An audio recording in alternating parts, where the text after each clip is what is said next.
Renungan Harian Selasa 15 Juni 2021. Temanya merawat, Yesaya 61 ayat 1-3. Salam sejahtera.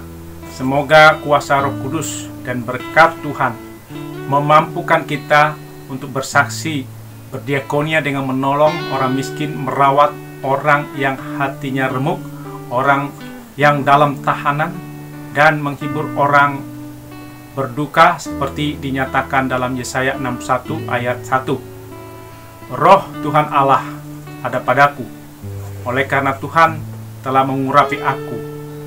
Ia telah mengutus aku untuk menyampaikan kabar baik kepada orang-orang sengsara dan merawat orang-orang yang remuk hati, untuk memberitakan pembebasan kepada orang-orang tawanan dan kepada orang-orang yang terkurung kelepasan dari penjara. Seorang yang senang merawat tanaman akan sering memperhatikan kebutuhan tanaman dan mencegah tanaman agar tidak diserang hama dan gulma tanaman yang mengganggu. Merawat tanaman perlu ketekunan, setia, sabar, teliti, menyukai tanaman, berkorban waktu, tenaga, pikiran untuk merawat tanaman. Tujuan merawat agar tanaman tumbuh sehat, menghasilkan daun untuk sayuran, menghasilkan bunga atau buah, dan lain-lain. Seorang yang bekerja merawat pasien di rumah sakit juga harus memperhatikan kebutuhan pasien, membersihkan tubuh pasien, memberikan obat, mengukur suhu, tekanan darah, dan lain-lain. Merawat pasien perlu ketekunan, setia, sabar, teliti, mengasihi, lemah lembut, mengorbankan waktu, tenaga, pikiran, perasaan. Tujuan merawat agar sehat, pulih dari sakit. Seorang ibu yang memelihara dan merawat anaknya akan memperhatikan kebutuhan anak, memperhatikan keluh kesah anaknya, memeriksa keadaan tubuh, jiwa, dan pikiran anak, memberikan dorongan, menolong dalam kelemahan. Ia berkorban waktu, tenaga, perasaan untuk merawat anak. Tujuan merawat anak agar anak tumbuh sehat, jiwa, pikiran, dan berhasil dalam hidup anak tersebut.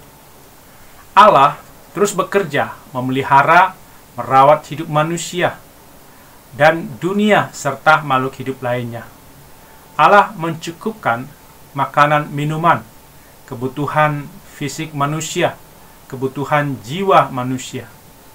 Allah menyediakan tumbuh-tumbuhan untuk memenuhi kebutuhan fisik manusia, menyediakan obat-obatan melalui alam ciptaan Tuhan. Allah setia, penuh kasih dalam memelihara, merawat manusia dengan firman dan bimbingan Roh Kudus, agar manusia selamat mendapat hidup kekal. Allah menugaskan orang beriman agar ikut dalam karya Allah, memelihara, merawat sesama manusia yang lemah, sengsara, hati remuk, berduka dalam tahanan. Tugas pengutusan orang beriman adalah memberitakan keselamatan dari dosa. Orang yang diutus adalah hamba Tuhan, dalam arti mengikuti kehendak dan rencana Tuhan, bukan mengikuti kehendak dan rencana sendiri. Orang yang mau melakukan tugas memelihara, merawat adalah orang yang menerima panggilan Tuhan. Ciri orang yang menerima panggilan Tuhan adalah orang yang menerima Roh Kudus dalam hatinya. Tuhan menaruh Roh Tuhan di dalam hati manusia, dan manusia menerimanya di dalam hatinya. Roh Tuhan adalah karunia Tuhan, bukan usaha manusia. Orang yang menerima Roh Tuhan adalah orang yang diurapi Tuhan, diberikan berkat oleh Tuhan sebagai simbol pelantikan menjadi utusan atau hamba Tuhan. Kalau orang tidak dikuasai Roh Kudus, tidak bisa memaksakan diri menjadi utusan atau hamba Tuhan. Ia bekerja dengan kekuatan sendiri, sehingga mudah lelah, mudah kecewa, mudah mundur, tidak tekun, tidak setia, tidak bersukacita, menggerutu terus. Yesus telah memberi contoh bagaimana melayani dengan tuntunan Roh Kudus. Ia tidak mudah diperdaya iblis, tidak mengeluh, tidak kecewa, tidak marah ketika direndahkan, dianiaya, bahkan sampai mati di kayu salib. Bersaksi dan berdiakonia merupakan satu kesatuan. Bersaksi ditujukan untuk orang sengsara, berkekurangan, miskin, tertekan, diasingkan. Orang-orang yang menderitalah yang perlu mendapat berita kesukaan atau berita Injil. Bersaksi kepada orang yang remuk hati dengan merawatnya sampai sembuh. Orang yang remuk hati adalah orang yang patah hati, patah semangat, putus asa, tidak mempunyai pengharapan, tidak mempunyai masa depan. Berita kesukaan disampaikan kepada orang dalam tawanan agar dibebaskan. Orang yang dipenjara karena utang dan tidak sanggup membayarnya. Pada masa Yesaya, orang miskin bisa dipenjara karena tidak sanggup membayar hutang. Orang miskin yang dipenjara harus ditolong agar bebas. Menolong orang miskin dan orang dipenjara karena utang adalah berdiakonia. Melalui pembebasan orang miskin dari penjara, kita bersaksi tentang kasih Allah dan kasih sesama. Bersaksi tentang kasih Allah yang menyelamatkan orang yang lemah, sengsara. Berdiakonia adalah kasih Allah kita nyatakan dalam mengasihi sesama.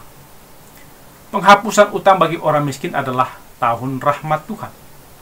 Orang miskin yang mempunyai utang di warung ditolong oleh orang yang mampu untuk membayarkan.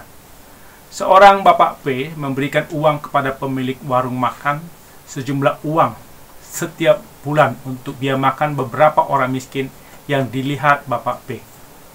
Bapak P memberikan kupon kepada orang miskin yang diperhatikannya agar mengambil makan di warung.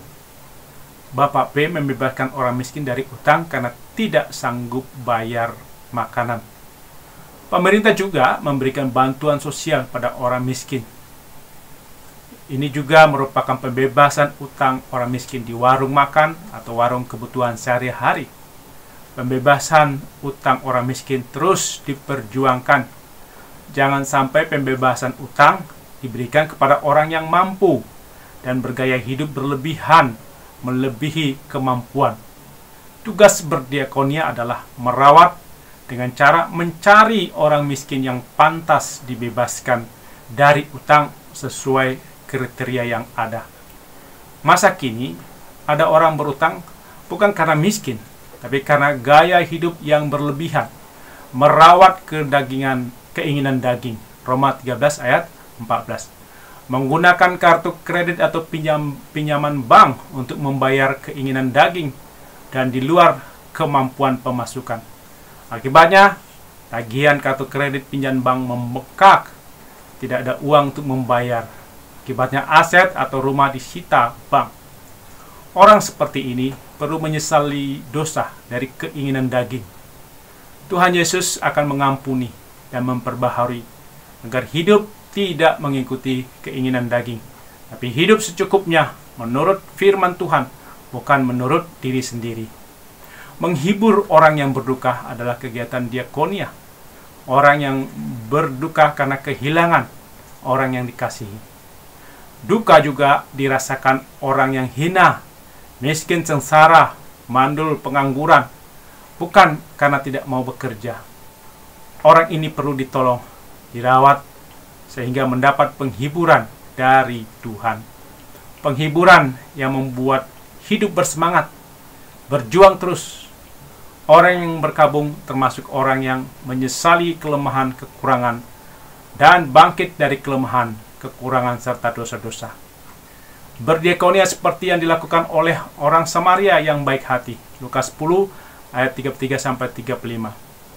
Hati yang tergerak oleh belas kasih untuk memperhatikan orang yang menderita, lemah, terluka, kemudian merawat dengan membalut luka, membawa orang yang sakit ke tempat perawatan, dan membayarkan biaya perawatan.